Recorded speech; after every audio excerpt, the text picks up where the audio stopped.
Et bonjour tout le monde, on se retrouve avec un temps assez maussade, c'est normal, on est en automne, on est fin octobre, quasiment, on est à la louche à une semaine, 10 jours de novembre. Et qu'est-ce qu'on fait au jardin en octobre? Bah moi personnellement, là où j'habite et dans la région où je suis, bah pas grand chose, mis à part regarder nos légumes pousser parce que les grosses gelées arrivent, on a les hivers plutôt secs et froids. Donc commencer à faire des légumes malgré la serre comme j'ai au-dessus de la tête. Je suis bien content aujourd'hui parce que il pleut. Ça gèle quand même sous serre, du coup on limite les légumes. Et pendant les 2 mois et demi dans l'année, donc novembre, décembre jusqu'à mi-janvier environ, je ne fais quasi aucun semis, aucune plantation, parce que de toute façon, tout simplement, ça ne prendra pas, ou les plantules, même si c'est des plantes qui résistent comme des choux, etc., sont trop petits et risquent de geler au moindre premier coup de froid, malgré la serre. Et qu'est-ce qu'on fait? On regarde tout simplement les légumes semés et plantés fin août, septembre, voire même un peu début octobre. Donc là, ce qu'on va faire, on va faire le tour de mon potager fin octobre pour voir à quoi il ressemble. Et voir si les 2-3 paris de semis que j'ai fait, principalement de haricots et de petits pois, où ils en sont et est-ce qu'ils ont bien avancé. Et est-ce que je suis content d'avoir tenté de faire ce pari-là? Et on va également voir temps humide. Et croyez-moi que l'humidité, les gastéropodes adorent ça. Et à mon avis, on va peut-être en compter une centaine courant cette vidéo.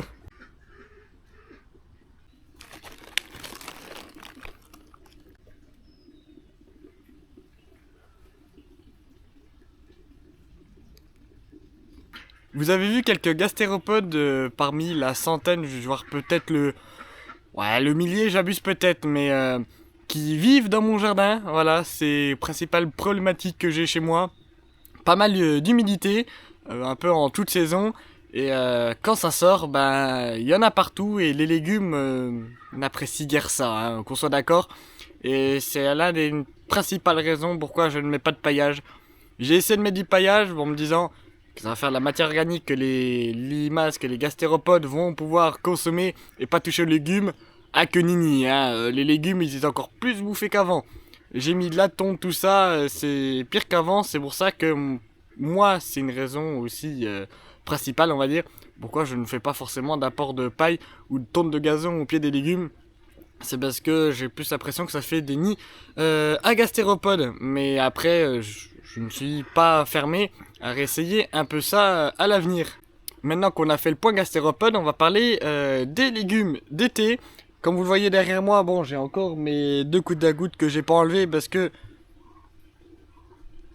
j'ai les patates douces qui sont juste sous mes pieds avec la bâche. Donc c'était, il y avait des courgettes au printemps.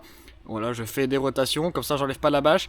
Du coup, les tomates derrière, ça va faire un bon gros mois, ouais, non, 3 semaines au moins, que je les ai arrachées. Voilà, de toute façon, elles étaient toutes malades. C'était pas une bonne année à tomates. Une saison à tomates très très maussade. Les patates douces à mes pieds,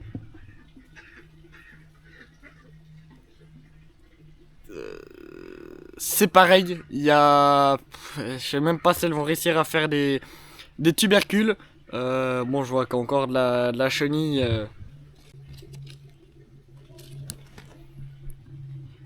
Je sais même pas c'est quoi cette espèce d'ailleurs. Je vais les laisser. Je sais que j'attends toujours un peu les premières gelées, mais à mon avis, je les ai plantées tard. Bon, c'est comme ça, hein. Du coup, ouais, je vais les laisser encore quelques semaines, voire peut-être un gros mois si ça gèle pas. J'ai le pédicette qui est juste à côté pour au cas où. Voilà, si je peux essayer de leur donner un coup de boost, je verrai ça dans les prochains jours, prochaines semaines. Donc ça c'est pareil, c'est pas terrible, mais de toute façon je crois que c'est l'année, les sonanacées. Mais je crois que c'est l'année de toute façon, là les 2-3 légumes comme ça. L'année dernière j'en ai fait des super belles quantités, de beaux gros volumes, de bons gros gabarits, et là cette année je fais rien. Et on va voir également les cacahuètes et les poivrons. Voilà quoi.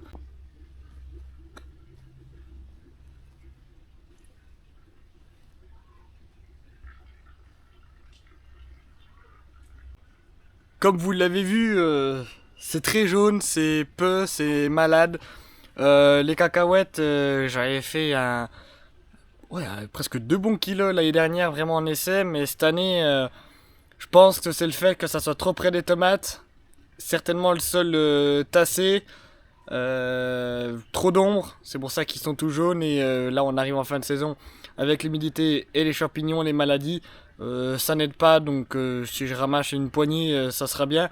Mais je sais que ouais, l'année prochaine, il faut que je fasse complètement différent parce que cette année, j'en ferai pas une grande récolte et en plus, j'adore la cacahuète. Concernant les poivrons, ils restent jolis malgré la saison. Voilà, j'ai enlevé tout ce qui est tomates et aubergines, mais les poivrons, je les laisse toujours. Jusqu'au moment des gelées, il y a quelques poivrons, mais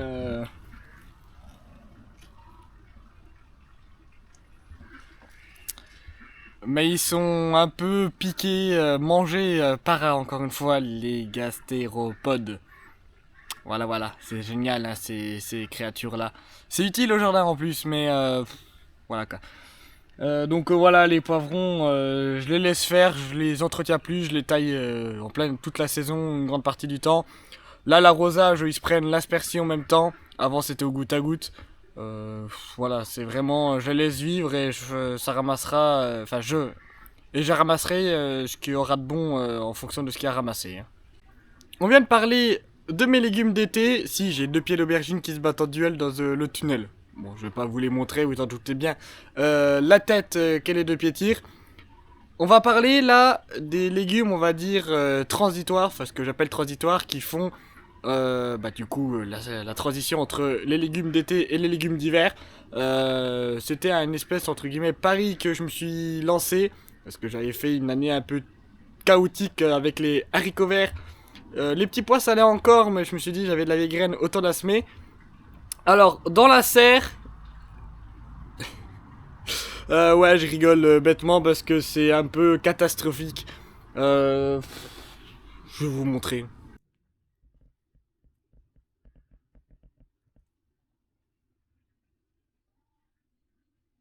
Donc, dans la serre, il y avait déjà une autre ligne à côté là-bas qui n'a pas germé. Bon, c'était de la graine, ça, je m'en doutais.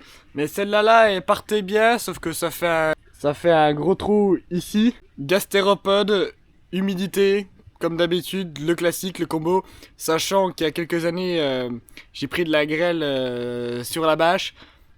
J'avais essayé de rafistoler ça, il y a 2-3 endroits, faut que j'en remette, hein.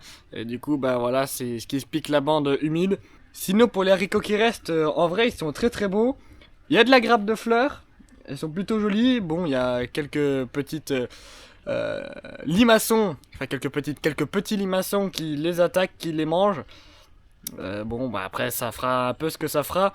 Mais ce qui est important, c'est surtout les haricots dehors, et qui sont plutôt pas mal. Et les petits pois, que pareil, normalement, on va encore manger des petits pois. Et ça, c'est cool, j'adore les petits pois frais.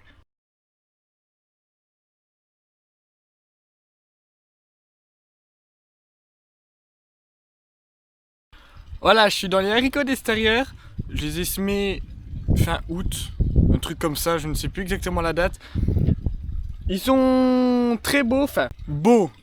Je parle des gousses, hein, comme celle-là, qui sont très très belles parce que le feuillage jaune, de toute façon c'est la fin de saison, mais je m'inquiète pas, je ramasserai quand même du haricot en quantité raisonnable, hein, pour un semis d'automne comme ça.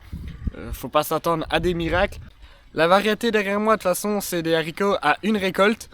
Ou les haricots à récolte mécanique. C'est un essai et au vu de la gousse qu'il y a dessus, peut-être que je referai au printemps. Généralement, je fais toujours des haricots à plusieurs récoltes au printemps. Et vraiment, les haricots comme ça, en fin de saison, c'est un cycle, on va dire, plutôt rapide. Donc je verrai bien. Et ensuite, c'est pareil, c'était un pari que je me suis un peu lancé. C'est les petits pois. Donc les petits pois, ils font pas des grandes hauteurs de plus d'1 mètre comme ce qu'on pourrait avoir au printemps, enfin chez moi. Là, ils font un petit 70 cm, mais il y a de la gousse. Les grains à l'intérieur se forment plutôt pas trop mal. Il y a encore de la fleur, donc les petits pois c'est pareil. Si il y a des légères gelées, c'est pas trop dérangeant. C'est juste un peu les gousses qui risquent de se jaunir un peu, mais ça c'est pas grave tant que le grain à l'intérieur n'est pas impacté. Et les petits pois, plutôt contents dans l'ensemble à voir à la récolte, mais encore une fois, ça sera pas des récoltes faramineuses comme si on pourrait faire du petit pois au printemps.